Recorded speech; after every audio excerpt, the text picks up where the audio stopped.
human trafficking is one of them. That bill is going to allow DPS to go after the command and control element of those gangs so that we can start to go after their assets, their resources, and start to break down those criminal enterprises. So that was something that we did directly in the last session that I think addresses the problem. Let's move on to our next question. And it will be directed first at Mr. Margot. With so many educational programs being focused on special needs students and on advanced students, do you feel that the average everyday student is being left behind?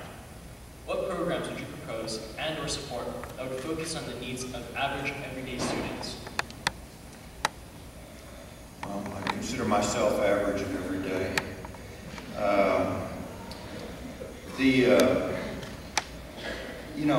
The issue, go back, when you measure things, you're measuring outcomes, okay? We've done away with, quote, social promotion, supposedly.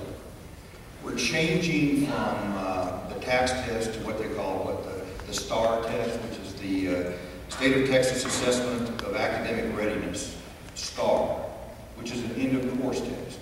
And when I've spoken to administrators here and Dr. Garcia, they're in favor of that, the end-of-course test, so you can see where you are. When you know who's making it and who's not making it, then you need to apply the resources appropriately. You've got AP, you've got the early college high school. I went to the UTEP convocation a few weeks ago, ceremony, and they had everybody who had been to the early college high school stand up and what year they were in, and a bunch of them stood up, they were juniors, and then they had 2 or 3 stand up and they were seniors. They had left early college high school and were now seniors in college. So they had accelerated, saved the money, and moved forward. We talk about college ready, we talk about these kinds of things, but we need to bring everybody up. I submit that a rising tide lifts all boats. But it's up to the teachers to be able to identify, and they need to have the resources, and we need to listen to the teachers. I think at times, as I look at the ratios of the numbers, I sometimes think we have maybe more administrators than we actually need. But we've got to find a way to measure the outcomes to determine the resources that we need to apply to get up to speed, not just dollars in. Somebody said to me the other day, why don't we debate, instead of awarding at the higher ed, dollars per pupil enrollment, as they do, awarded on the basis of degrees granted. Let's look at it. To be very clear, I wouldn't want to hinder in any way, shape, or form the programs that are going on to keep pushing those students that are at the top of the class. Let them achieve everything that they can achieve. You don't want to bring them back down. You want to continue to focus on those maybe at the bottom of the class to bring them up. The average, your middle of the class is something that should be focused on. And I learned quite a bit about it because my mom was the AVID coordinator at Riverside Middle School. AVID focused on those students, and it paid special attention to them, and then followed them into their high school years to continue to build that group up. She took them on trips to New York. Some of them never been on a plane before. Those are the types of programs that we need to promote, to have them to lift those students up. Right now with the 4x4, your degrees that are recommended or your diplomas that are recommended or commended are based on the 4x4 requirements. But the basic diploma is just defined by what it's not. It's not based on the 4x4. It needs to be based on something more coherent. So for those students who are not getting the recommended or commended with the basic diploma, have some defined criteria that they are achieving. If they're good in the arts, then let's put them in the arts. Then let's do that. But you need to have those well defined. Just not, don't just define it by what it's not, but let's structurally define what it is so people can achieve all they can. Mr. Woody, I'm sorry, I have to cut you off there. Mr. Margot, you have 30 seconds. Nothing to add. Education, as I said earlier, is critical. We've got to make sure that the resources are there for the teachers in the classroom. Thank you very much. Our next question will be first directed at Mr. Margot.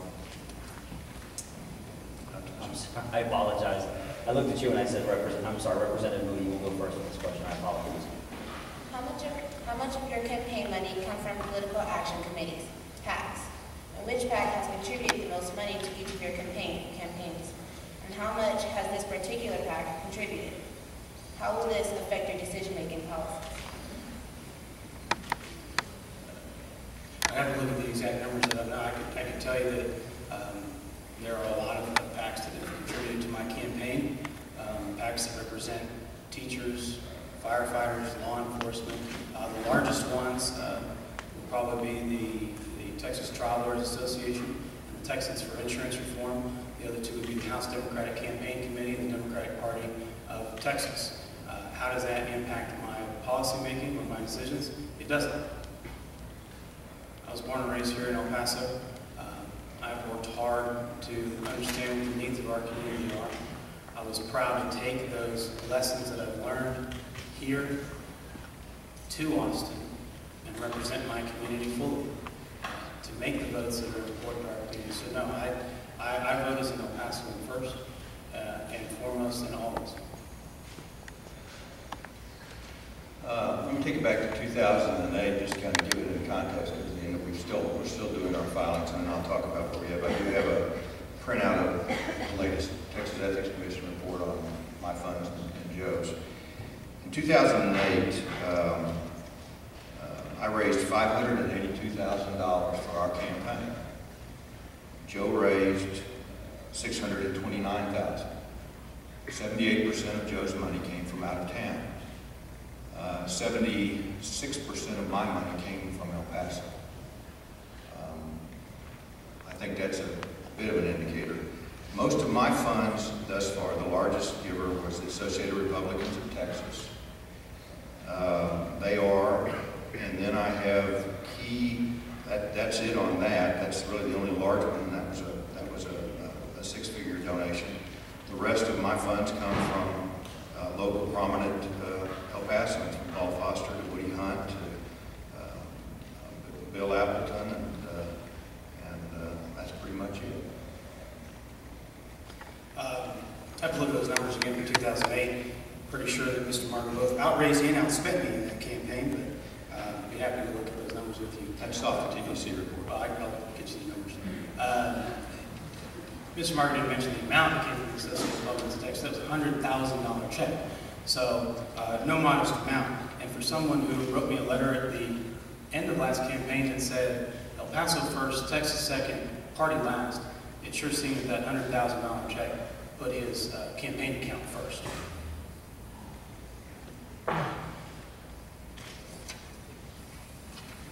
The majority of Joe's money through the latest Texas Ethics Commission filing come from out of town.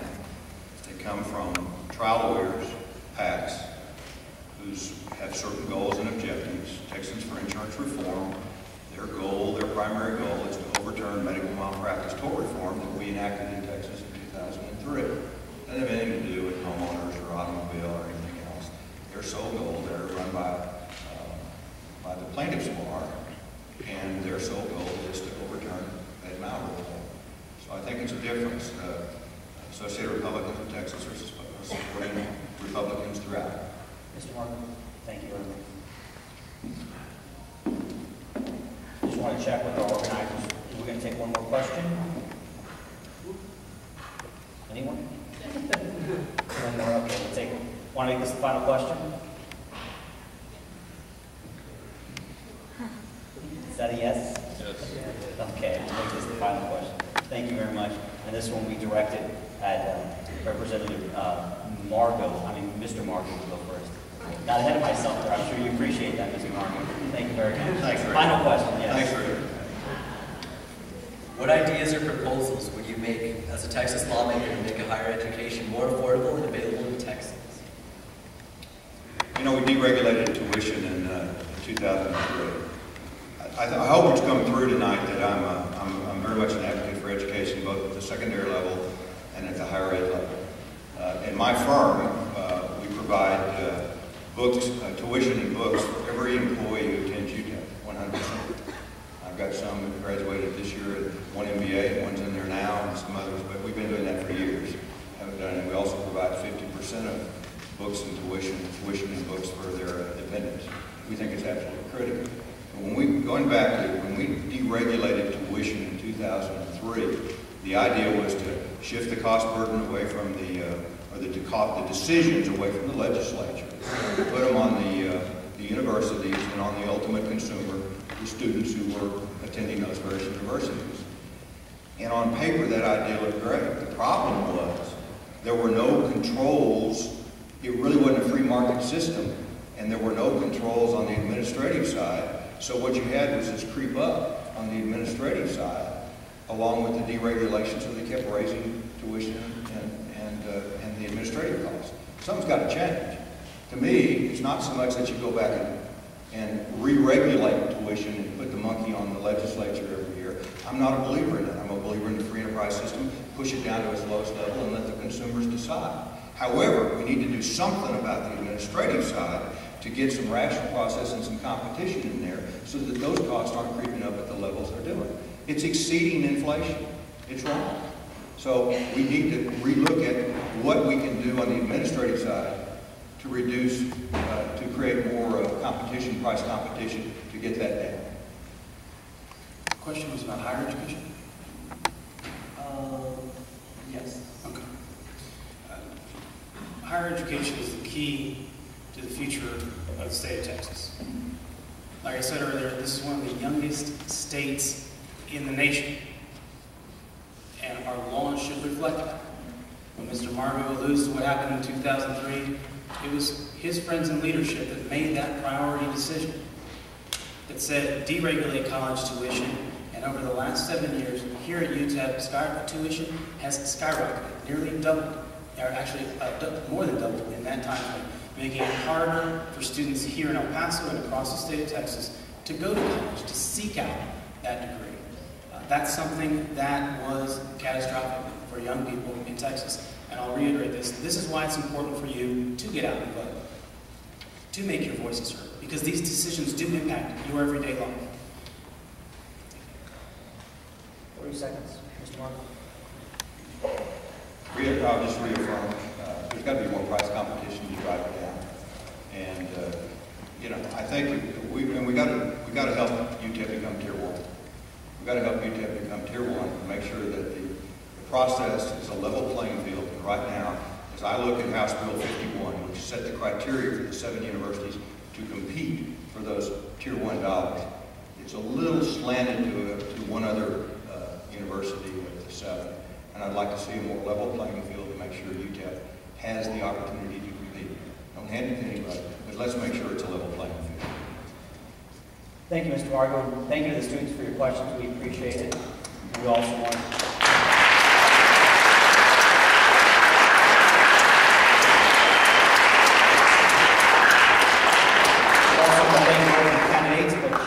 yet. While that concludes the question and answer portion of the debate, we will now give each of you up to 5 minutes to make a closing statement, and once again we will begin with State Representative Joe Moody.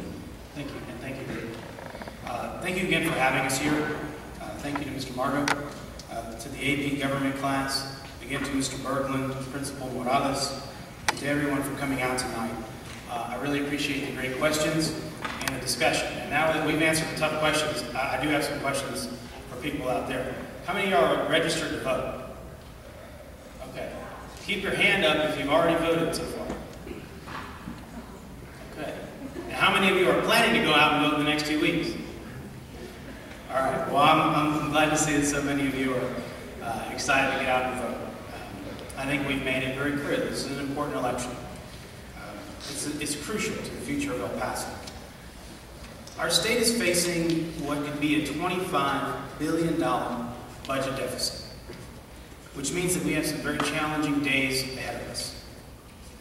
This next session is not just about number crunching, it's about our priorities and our principles. 2 years ago, and again this year, I walked around this district and I talked to people at their homes. I asked them what they were concerned about, what they wanted to see out of their state government. They talked to me about jobs and the economy. They talked to me about safety and security. And they talked to me about education. I took that with me to Austin. By passing millions more for job training, $17 million for new clinical faculty at our medical school, putting UTEP on the path to becoming a national research university.